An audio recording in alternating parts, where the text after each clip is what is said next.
नमस्कार दोस्तों, आप देख रहे हैं एचवीएस स्टडीज़ और इस वीडियो में आपके लिए 22 जुलाई 2023 का करंट अफेयर लेकर आ गए हैं। करंट अफेयर के साथ साथ स्टैटिक जीके और रिलेटेड करंट अफेयर का रिवीजन करते हुए चलेंगे। अगर आप इस चैनल पर पहली बार आए हो तो चैनल को सब्सक्राइब कर लीजिएगा। वीडियो अच्छी लगे तो वीडियो लाइक करके ज़रूर जाइएगा। लास्ट में आपके लिए क्विज़ रखा है, उस क्विज़ को भी ज़रूर सॉल्व कीजिएगा। चलिए बात करते हैं लास्ट डे के क्विज़ की। लास्ट डे आपसे क्वेश्चन पूछा गया था कि 26 अपोजिशन पार्टीज़ ने अभी रिसेंटली में अपना सम्मेलन ऑर्गेनाइज कराया बेंगलुरु में। वहाँ पर इन्होंने एक गठबंधन किया है और उस गठबंधन का नाम रखा गया इंडिया। क्या? इंडिया। इसकी full form Indian national development inclusive alliance है, डेवलपमेंटल इंक्लूसिव अलायंस है। इसकी जगह कन्फ्यूज़न हो रही है लोगों को, तो डेमोक्रेसी नहीं है, डेवलपमेंटल है, ध्यान रखिएगा। आप सभी ने वैसे आंसर सही दिया था और डिटेल में दिया था। आज के पहले क्वेश्चन की बात करें। आज का पहला क्वेश्चन है, in which state will the 69th edition of the Filmfare award be organise in the year 2024। तो वर्ष 2024 में फिल्म फेयर पुरस्कारों का 69वां संस्करण किस राज्य में आयोजित किया जाएगा? आंसर है ये गुजरात में आयोजित किया जाएगा। ध्यान रखेंगे, गुजरात में 2024 में जो फिल्म फेयर पुरस्कार होना है, भारत में बॉलीवुड है, उसमें सबसे बॉलीवुड को जो सम्मान दिया जाता है उसमें सबसे बड़ा अवार्ड है, मतलब कला के क्षेत्र में सबसे बड़ा अवार्ड है ये। और उसमें 69वां जो संस्करण है इसका आयोजन गुजरात में होने वाला है, ध्यान रखेंगे। ठीक, अब यहाँ पर बात करें तो फिल्म फेयर अवार्ड कब से दिए जा रहे हैं? तो 1954 से ये दिए जा रहे हैं, याद रखिएगा। और अब गुजरात में ये अगले साल वाला ऑर्गेनाइज होगा। जो भी रिसेंटली में हमारे मिसलेनियस क्वेश्चन बने हैं उनको रिवाइज करते हैं, क्योंकि रिवीजन सेक्शन ही हमारी वीडियोज़ में सबसे इम्पॉर्टेंट पार्ट होता है, जो कि आपको लंबे समय तक याद रखने में मदद करता है। चलिए स्टार्ट करते हैं। पहला क्वेश्चन पढ़ लिया। दूसरा, लॉर्ड हनुमान जी का Muscat official Muscat Asian athletics championship ने अनाउंस किया। वैसे इसके 50 साल भी पूरे हुए हैं इस साल, ध्यान रखिएगा। 7.5 कैरेट का ग्रीन डायमंड और द 10 प्रिंसिपल उपनिषद की पहली जो कॉपी है वो प्रधानमंत्री मोदी ने जो बाइडेन को तो ये 10 प्रिंसिपल की जो उपनिषद है उसकी पहली एडिशन दिया, और 7.5 कैरेट का ग्रीन डायमंड इनकी वाइफ को दिया है, जो बाइडेन की वाइफ को दिया है। बिपरजॉय साइक्लोन, ये बांग्लादेश के द्वारा इसका नाम रखा गया और भारत के उड़ीसा बंगाल में इसने काफ़ी तबाही पहुंचाई थी। बिपरजॉय, माफ़ कीजिएगा, ये गुजरात की तरफ आया था, इसके लिए क्षमा प्रार्थी हूँ। गुजरात और महाराष्ट्र में इसने काफ़ी ज़्यादा त्रासदी मचाई थी।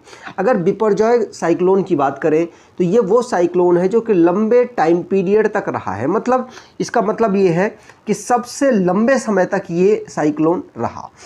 अगला क्वेश्चन है, वर्ल्ड मेट्रोलॉजिकल ऑर्गेनाइजेशन की वर्ल्ड कांग्रेस जिनेवा में ऑर्गेनाइज हुई, जो कि वेदर और क्लाइमेट साइंस के लिए अप्रूव की गई है। मिनिस्ट्री ऑफ एजुकेशन और परख नाम की एक ऑर्गेनाइजेशन है जिसने पहली नेशनल लेवल की वर्कशॉप ऑर्गेनाइज कराई, जिससे कि एजुकेशन लेवल को बेहतर किया जा सके भारत में। कोचीन पोर्ट अथॉरिटी को सागर श्रेष्ठ सम्मान से सम्मानित किया गया। प्रधानमंत्री मोदी जी ने नमो medical education and research institute को सिलवासा में इनॉग्रेट किया है। नरेंद्र मोदी जी ने भारत की पहली वाटर मेट्रो कोच्चि में इनॉग्रेट की। पहली water body census West Bengal इस पर टॉप कर गया, सिक्किम इस पे लास्ट पोजीशन पर है।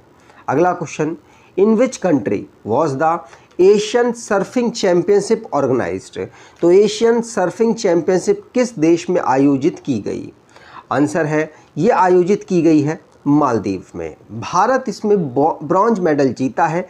कुछ इस प्रकार का वाटर में खेल होता है जिसमें भारत ने यहाँ पर ब्रॉन्ज मेडल जीता, और मालदीव के एक आइलैंड है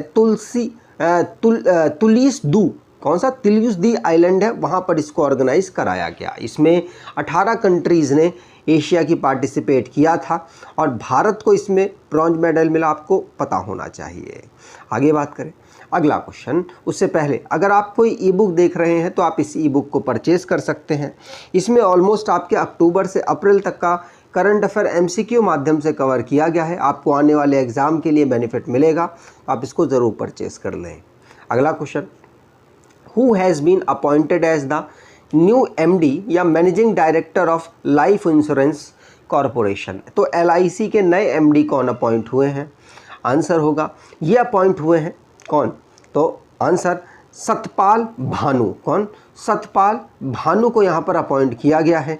तो सेकंड ऑप्शन यहाँ पर बिल्कुल सही होगा। तो सतपाल भानु जी मैनेजिंग डायरेक्टर अपॉइंट हुए हैं एलआईसी लाइफ इंश्योरेंस कॉरपोरेशन में। अगर लाइफ इंश्योरेंस कॉरपोरेशन की बात करें, मुंबई इसका हेडक्वार्टर है। 1956 में इसको फाउंड किया गया था।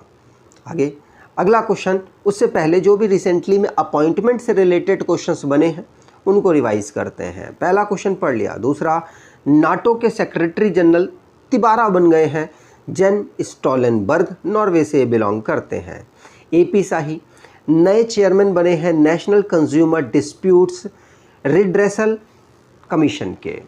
पीएम प्रसाद ये चेयरमैन और एमडी बने हैं कोल इंडिया के। Tushar Mehta solicitor general of India दोबारा से अपॉइंट हुए हैं। रोहित जावा एमडी और सीईओ बने हैं हिंदुस्तान यूनिलीवर लिमिटेड में। पटेरी ओरपो ये नए प्राइम मिनिस्टर बने हैं फिनलैंड में। आईपीएस ऑफिसर हैं रवि सिन्हा, ये नए चीफ बने हैं रॉ के। नितिन अग्रवाल जी जो कि डीजी बने हैं बॉर्डर सिक्योरिटी फोर्स के, डीजी बने हैं। अमित अग्रवाल सीईओ बने हैं unique identification authority of India के, जो आधार बनाने वाली एक संस्था है उसके।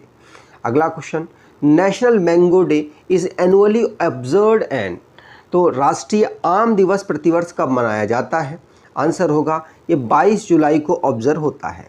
भारत में जो मैंगो की अलग अलग वैरायटीज़ हैं उसको प्रमोट करने के लिए नेशनल मैंगो डे ऑब्जर्व किया जाता है, जिससे कि इसके प्रोडक्शन के साथ साथ इसका एक्सपोर्ट और भारत में अलग अलग जगहों पर इसको पहुंचाने में और लोगों के सेवन को बढ़ाया जा सके। साथ साथ इसके बेनिफिट्स को भी बताने की यहाँ पर कैंपेन चलाए जाते हैं।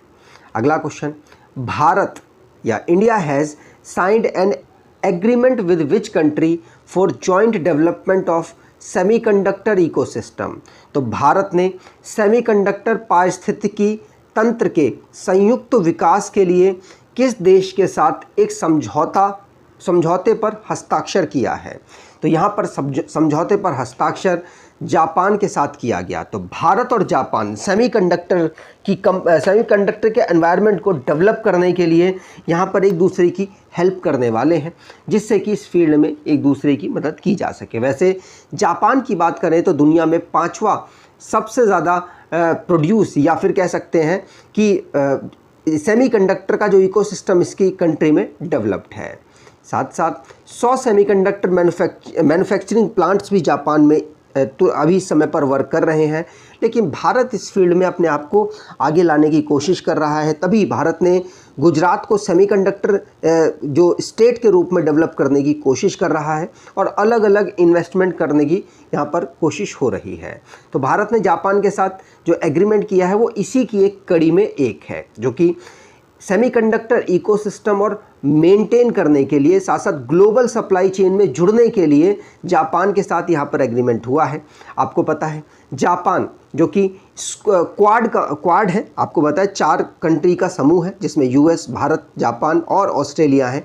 इन 4 कंट्रीज़ में से एक है, याद रखिएगा। इसीलिए भारत और जापान के बीच में जो मित्रता है वो काफ़ी ज़्यादा गहरी होती जा रही है इन ऑर्गेनाइजेशन से जुड़ने की वजह से। अब बात करें, क्योंकि एंटी चाइना दोनों लोग काम करने की कोशिश करते हैं, बात करें जो भी रिसेंटली में हमारे इंटरनेशनली क्वेश्चंस बने हैं उनको रिवाइज करते हैं। पहला क्वेश्चन पढ़ लिया। दूसरा, एआई ऑटोमेशन कंपनी जिसका नाम है सिंप्लीफाई, इसने इंश्योरेंस जीपीटी को, जो कि वर्ल्ड की पहली जेनरेटिव एआई टूल है इंश्योरेंस का, उसे लॉन्च किया है। भारत और बांग्लादेश के बीच में बायलेटरल ट्रेड लोकल करेंसी में होंगे, अब रुपी में, और वो टका में करने वाले हैं। अब क्योंकि बांग्लादेश की करेंसी टका है, भारत की रुपी है। अगर बात करें किर्गिकोस मित्सोताकिस, ये प्राइम मिनिस्टर बने हैं ग्रीस के पेरू, जो कि ओबिनास वोल्केनो की वजह से इमरजेंसी अपने यहाँ पर 60 दिन की घोषित कर चुका है। ऑस्ट्रेलिया जो कि नेशनल स्पेस मिशन के लिए जो अर्थ ऑब्जर्वेशन का काम करेगी उसके लिए पैसा एलोकेट कर चुका है। न्यूजीलैंड पहली कंट्री ऐसी बना जिसने थिन प्लास्टिक को अपने यहाँ पर बैन कर दिया। एस्टोनिया पहली बाल्टिक कंट्री ऐसी बना है जो कि यूरोप में अवेलेबल एक कंट्री है, इसने सेम सेक्स मैरिज को अलाउ कर दिया है। भारत में भी सेम सेक्स जो होता है, सेम सेक्स लोग हैं एक दूसरे को पसंद करते हैं, उसमें सुप्रीम कोर्ट ने इसको जो भी क्राइम की पोजीशन से हटा दिया है। अभी लीगल तो नहीं हुआ है ऐसा कि कर सकते हैं, सेम सेक्स मैरिज हो सकती है, लेकिन सुप्रीम कोर्ट ने इसको क्राइम की पद्धति से हटा दिया है। अभी रिसेंटली में ये न्यूज़ आई थी और ऐसा ही श्रीलंका की सुप्रीम कोर्ट ने भी किया। वर्ल्ड बैंक की बात करें तो साउथ एशिया की जो एक सिटी है ढाका, बांग्लादेश की कैपिटल है, इसमें पहली डेडिकेटेड रोड सेफ्टी प्रोजेक्ट को इन्होंने स्टार्ट किया।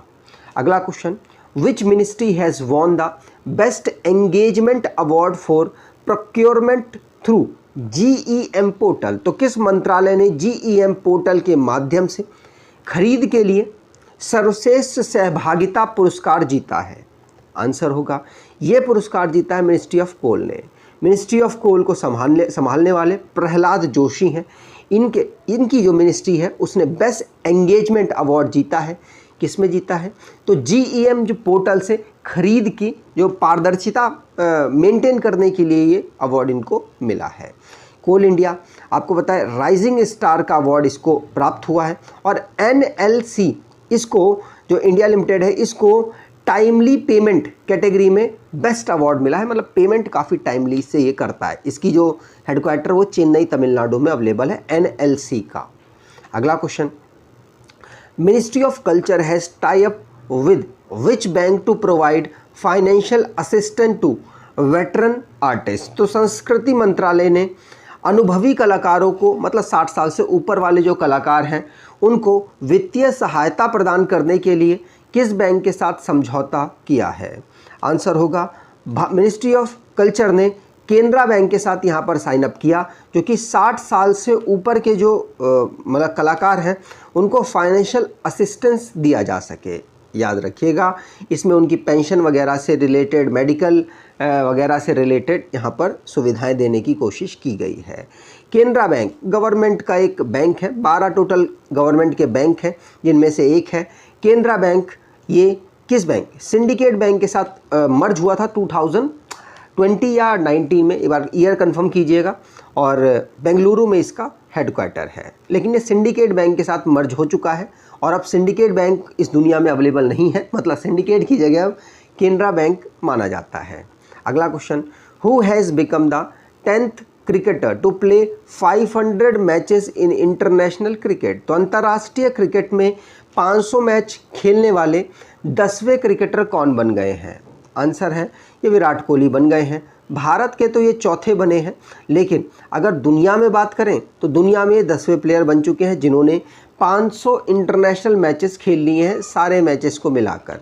दुनिया में सबसे ज़्यादा इंटरनेशनल मैचेस सचिन तेंदुलकर ने खेले हैं, जो कि भारतीय हैं, पता है आपको। उसके बाद महिला जयवर्धने और भारत के एक और पर्सन विराट कोहली अब बन गए हैं जिन्होंने 500 मैचेस इंटरनेशनल खेल लिए हैं। अगला क्वेश्चन, नामदा अ टाइप ऑफ रग, या कह सकते हैं गलीचा, मतलब एक मतलब चादर टाइप की है, वुलन से बनी हुई, is associated with which state और यूटी? तो नामदा एक प्रकार की गलीचा है, किस राज्य व केंद्र शासित प्रदेश से संबंधित है? आंसर होगा, ये जम्मू एंड कश्मीर से संबंधित है। क्यों चर्चाओं में रहा? क्योंकि भारत सरकार ने प्रधानमंत्री कौशल विकास योजना के अंतर्गत स्किल इंडिया पायलट प्रोजेक्ट के माध्यम से इसको इंक्लूड किया और इसमें 2200 जो लोग हैं, लगभग 2200 लोग 6 डिस्ट्रिक्ट के सिलेक्ट किए गए जम्मू कश्मीर से, उनको इसके माध्यम से ट्रेनिंग दी जाएगी जिससे कि इस कला को वो आगे बढ़ा सकें और दुनिया में नाम इसका आगे हो सके। अगला question, advance authorisation scheme is implemented and administered by which institution? तो अग्रिम प्राधिकरण योजना किस संस्था द्वारा कार्यान्वित और प्रशासित की जाती है? आंसर है ये DGFT के द्वारा यहाँ पर कार्यान्वित मतलब इम्प्लीमेंट और एडमिनिस्टर्ड की जाती है। DGFT का मतलब directorate general of foreign trade है। इससे इम्प्लीमेंट और एडमिनिस्ट्रेशन किया जाता है। इससे फॉरेन ट्रेड पॉलिसी को और बेहतर करने के लिए क्या क्या किया जा सकता है ये सुझाव देती है अलग अलग अथॉरिटीज़ को, जो कि कोशिश करती है कि डेटाबेस उसका तैयार कर सके, पब्लिक से पूछ सके, अगर पब्लिक बता पाए या पूरा जो डेटा है कितना एक्सपोर्ट हुआ किस देश के साथ, वो सारी चीज़ें एक वेबसाइट इन्होंने बना रखी है, वहाँ पर डाल सकती है। उसमें पब्लिक भी विज़िट कर सकती है या कोई और चाहे तो वो भी इसमें विज़िट करके अपनी सारी इन्फॉर्मेशन यहाँ से प्राप्त कर सकता है। अब लास्ट डे के करंट अफेयर्स को रिवाइज़ करें तो 26 अपोजिशन पार्टीज़ जो कि पॉलिटिकल अलायंस कर चुकी हैं इंडिया नाम से, इसका नाम Indian national developmental inclusive alliance रखा गया। यूके यूनाइटेड किंगडम में टाटा सन्स ने अनाउंस कर दिया है कि हम यूरोप का largest battery cell giga factory बनाएंगे, जिससे जो बैटरीज बनेंगी इनका यूज़ इलेक्ट्रिकल कार वगैरह में, इलेक्ट्रिकल व्हीकल्स में किया जाएगा। राकेश पाल जो कि 25 नंबर के DG बन गए हैं इंडियन कोस्ट गार्ड में। अगला क्वेश्चन, 20 जुलाई को हम वर्ल्ड चेस डे ऑब्जर्व करते हैं। एस फांगनॉन कोनियाक ये नई डिप्टी चेयरमैन बनी है राज्यसभा की, नागालैंड से बिलोंग करती हैं, पहली है नागालैंड से, इसीलिए इम्पॉर्टेंट है। मनसुख मंडाविया जी, इन्होंने ग्लोबल फूड रेगुलेटर समिट 2023 का इनॉग्रेशन किया, पहली बार इसको ऑर्गेनाइज कराया जा रहा है। इनके साथ साथ कृषि मंत्री नरेंद्र सिंह तोमर भी अवेलेबल थे। अगला क्वेश्चन, थाईलैंड की कैपिटल बैंकॉक में बिम्स्टेक फॉरेन मिनिस्टर्स की मीटिंग हुई 2023 जुलाई में, जिसमें एस जयशंकर साहब ने पार्टिसिपेट किया। आर प्रज्ञानंदा जो कि super grand master chess tournament जो हंगरी में ऑर्गेनाइज कराया गया उसको इन्होंने जीत लिया। ये चेन्नई से बिलोंग करते हैं भारत में। भूमि सम्मान अवार्ड इम्प्लीमेंट किया गया किस स्कीम के लिए, तो digital India land record modernisation programme के लिए। हमारे जो इस समय पर प्रेसिडेंट हैं द्रौपदी मुर्मू जी के द्वारा इसको इम्प्लीमेंट किया गया। गूगल जिसने चैट जीपीटी का राइवल बार्ड, चैट जीपीटी का राइवल कौन है, बार्ड, और बार्ड अभी तक यूके यूएस में लॉन्च किया गया था, अब इंटरनेशनल लेवल में इसको लॉन्च कर दिया गया, ध्यान रखेंगे। आगे बात करें, अब आज के क्विज की बात करें तो in which state will the 69th edition of Filmfare Award be organized in the state year 2024? 2024 में फिल्मफेयर पुरस्कार जो 69वां संस्करण है किस राज्य में आयोजित किया जाएगा? कमेंट बॉक्स में डिटेल में आंसर दीजिएगा। अगर आपको ये वीडियो अच्छी लगी है तो आपसे अनुरोध करूँगा वीडियो को लाइक कर दीजिएगा, चैनल को सब्सक्राइब कर लीजिएगा और एटलीस्ट अपने कुछ दोस्तों तक वीडियो को शेयर ज़रूर कीजिएगा। धन्यवाद।